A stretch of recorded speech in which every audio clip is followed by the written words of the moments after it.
Let's add custom ores to the End and the Nether. Let's see how to do that. Right, we find ourselves back in IntelliJ once more, and in this tutorial, we're going to be adding both netherrack ore as well as end ore, well, to the End and the Nether. So for this, first and foremost, we're going to need End Mythril Ore, which actually we have not added. We have the netherrack mithril ore, but not the End Mythril. So let's just add this to basically, complete the trifecta of, well, the 3 dimensions here.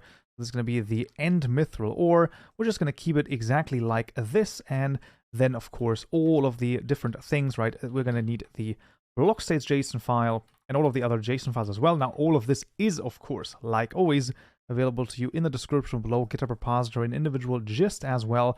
But, adding a new block here shouldn't be that crazy. To be honest, I mean, at this point, you should probably know how to add a block pretty much on your own time, but that's going to be fine. Now, the reason I'm making this tutorial is actually, a few people had some issues with especially making it spawn in the end. Like the end one was the real issue for some of them, but that is going to be totally fine. We're going to be able to do this, no worries at all, because there is one singular thing that you need to keep in mind for the end one. The nether one is way easier. I mean, usually. Whatever the case may be, so we've added all of the stuff for the block here, so you of course need a block that you want to spawn in the end and one in for the nether. Now let's go to the ModConfiguredFeatures class right here, and what do we need to change right here? Well, we want to make, first of all, 2 new lists, right? So we have this list right here of overworld mithril ores, and what we're going to do is we're just going to copy this, and this is going to be, first of all, the nether mithril ores. We'll only need 1 entry in that list, and that is going to be, of course, the netherrack mithril ore. That's very important here. And then here, instead of the stone replaceables, we want it to be the rule test base stone nether, if I'm not mistaken. But let's just check it. So you can see there's a tag, which is the base stone nether, which looks at a particular block tag, or we can also choose the netherrack. I believe the base stone nether is the one we want to choose, but I think that either one of them should work, I believe, if I'm not mistaken here. But we'll see this, of course, in no time. So then when we continue here, we also want to duplicate this for the End _Mythril ores. And then this is where, some people might have had an issue. You just need to make a new block match rule test and then pass in blocks.endstone. So basically, this here determines, of course, which blocks can be replaced by, this particular block, in this case, the End Mythril Ore.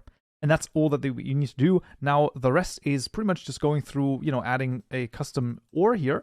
So this is going to be the Nether Mythril Ore. And make sure to change the ID here as well. Otherwise, you will run into some issues, which, of course, is not something that we would want here. So this is going to be the End _Mythril Ore, and just in case, we're going to increase the size here quite, well, substantially, just so that we are able to find them a little bit easier. Now, of course, we also need some place features for those, so once again, we're just going to copy this over, both of them, and then change them. So this is going to be the Nether _Mythril Ore placed, same here, changing the name as well, very important, and then this one points to the Nether Mythril Ore, there you go, and then this is going to be the End _Mythril Ore. Same here with the ID, changing this one as well. And then this is the End Mythril Ore as well. Once again, I'm going to increase the count here just for testing purposes. And we're also going to change the trapezoid here to uniform, just so that it's a little bit easier to find. So then, every Y level basically has a uniform distribution in terms of where it could spawn from -80 to +80, instead of having it trapezoid, so it's not like, at the very top and the very bottom, it's like a very low distribution, and then in the middle it is a higher one. I wanted them to spawn, roughly equally amongst the Y levels. And then lastly, in the gen folder, ModOreGeneration, what we're going to do, once again, just copy this one over, and this one will require the Nether Mythril Ore, this one require the End Mythril Ore, and then instead of choosing found in overworld, here we're going to do found in nether, and here we're going to do found in the end. And now our end ore is going to spawn, well, in every biome in the end, and our nether ore is going to spawn in every biome in the nether. And that's literally all that we need to do. The most important thing here is that basically you need to make a new match rule test. If you have multiple end ores, I highly recommend just making a field out of this instead of creating, a new match rule test every time. But, it wouldn't make that much of a difference, but still keep that in mind. Okay, tell me about it. Please tell me you've all seen it. I didn't change the overworld ores right here.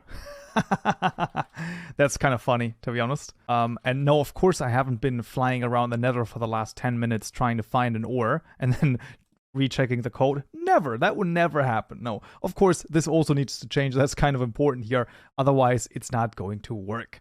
So now we've done everything that we need.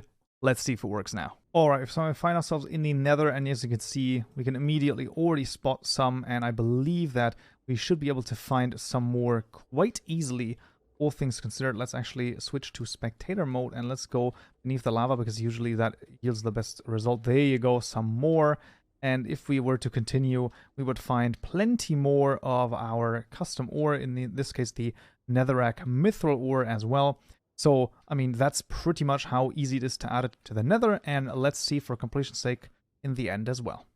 Alright, so we find ourselves in the end, and there we go. We have immediately found it, some mithril ore right here in the end, and we can fly around and we should be able to find it, well, I mean, everywhere around the island here, as well as, of course, inside of the actual island as well. So that is pretty much how easy it is to add, you know, custom ores to the world gen, both to the nether and the end. Right, that would be it for this tutorial right here. I hope you found this useful and you learned something new. If you did, I would very much appreciate a like, and don't forget to subscribe for more tutorials just like this one. Many thanks also to my lovely Patreon supporters for supporting the channel, and I will see you all in the next video. So, yeah.